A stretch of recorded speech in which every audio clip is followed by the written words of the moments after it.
Today we're gonna make a French style potato pancake. Let's get to it. We're gonna start off by peeling 2 potatoes. Now you need to grate your 2 potatoes.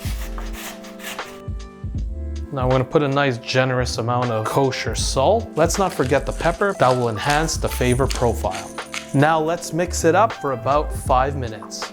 And now we wanna get rid of all that excess water. Got a little strainer here. I'm gonna just put this all over here, like this. Real simple. And I'm just gonna take a spoon and push the water down like that. Look at that. Look at all that excess water coming out. Set your pan to medium-high heat and put some butter in. Now put your potatoes into the pan.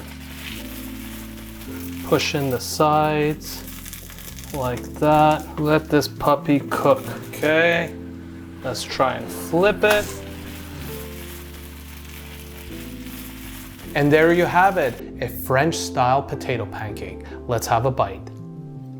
Simple and delicious. If you enjoyed this recipe, please check out these other great videos, and if you haven't already, subscribe to this channel. If you want to help my channel directly, please purchase my cookbook. You could find a link in the description below, or you could click the link somewhere here on this screen.